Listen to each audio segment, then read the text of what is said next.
Hi guys! So we're going to be doing the 30s, 40s makeup. If you look at 30s and 40s, there wasn't really that much of a big difference, because in the 40s, with the war going on, the popularity of makeup kind of got pushed to the wayside, and so companies weren't putting out more looks, more colors for women to be trying with, because they weren't buying it. Although, interesting fact, in case you guys don't know, makeup is one of the industries that survives during hard times, just because women feel like it helps them be who they are. It's kind of a luxury that they can still afford. But the companies weren't making new stuff to try out new looks. They were just going with the same old, so it was pretty much the same look from the 30s to the 40s. There wasn't really a big change. One of the things, I actually forgot to do my eyebrows before I started this, so I'll do that real quick while I'm talking to you guys about it.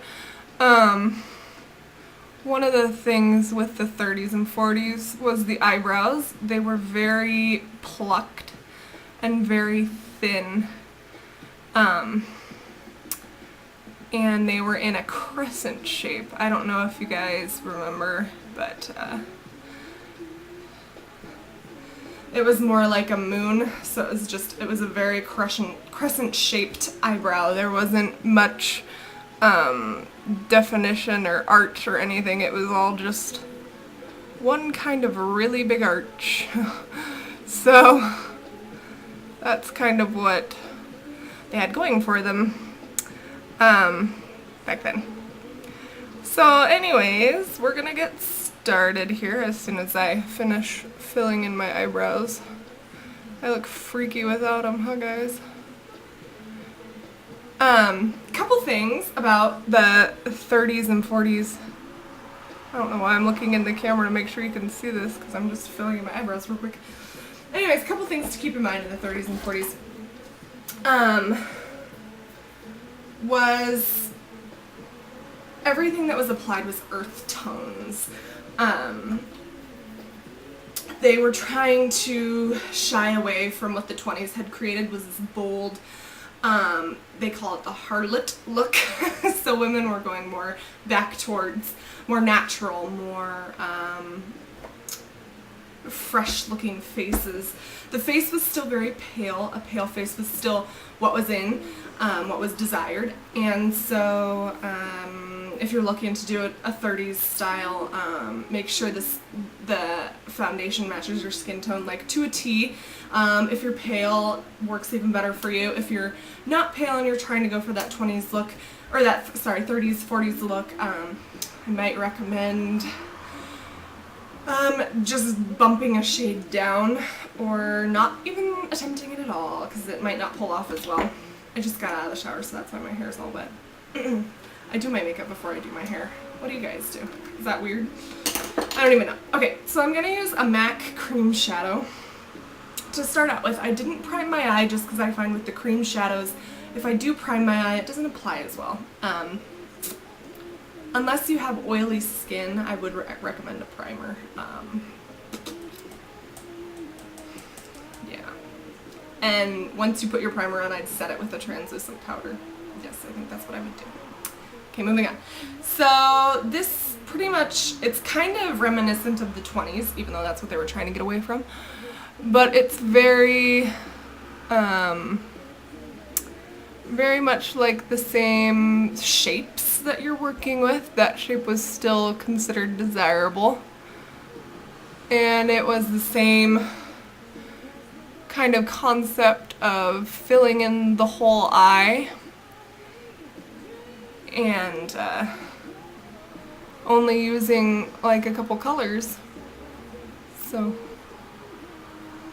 I'm gonna do this eye, and then I'll head over and do the other eye.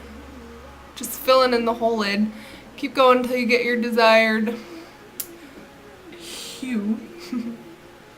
So now that I've got both eyes covered on the lid, I'm gonna go to my crease color, and you're gonna pick up just kind of the same color that you've been using, if I can do it, and just apply it all over in the crease. So try and work in the same, ooh, that's not the brown I wanted. If you mess up, no big deal. I just picked up the wrong brown. Okay, now I've got the right brown. Anyways, and we're still working that with that crescent shape. I don't know why this is so popular. Crescent shapes, but it was definitely the desired look, so we're gonna go with it. Other eye.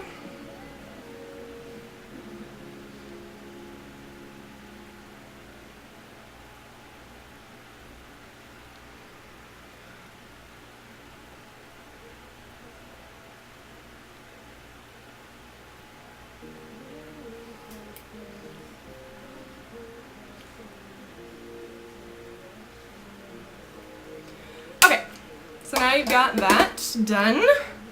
Next I'm going to take just a matte, it's daisy chain again, I use this a lot for just a matte cream neutral tone shadow. And I'm just going to use my finger for this one, and I'm just going to put it up in my brow bone, and wow, I need to pluck.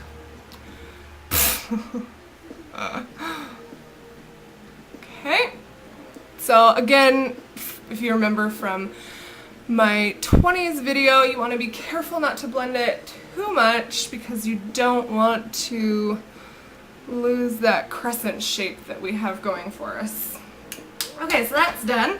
Next we're going to move on to below the eye, and it's the same kind of concept as we saw in the 20s. You're just going to continue this brown underneath. Like I said, they tried to get away from the Harlot look, but instead they just changed the color to a more earth tone. I don't know if you guys know, but in the 20s and 30s and 40s, the reason why they went with this really dark looking eye is because in movies, they're in black and white, so if you had a really light eyeshadow going on or not very much contrast going with everything, that the women's faces wouldn't pop. So they did really bright lips and really bold eyes, and that's kind of where they grew their inspiration, like we do today, I guess, is from the movie stars that started in the time, so that's where your period makeup comes from. It comes from, or sorry, decade. My husband hates it when I say period makeup since it sounds gross, so I'll stay away from that word. Decade makeup was from, oops, actors or actresses and the makeup they used in the movies. So now we're just gonna curl our lashes just like we would any other day with any other kind of makeup. I'm not going to line the inner rim. You can if you want to, but the brown liner just doesn't do as well. So, be right back.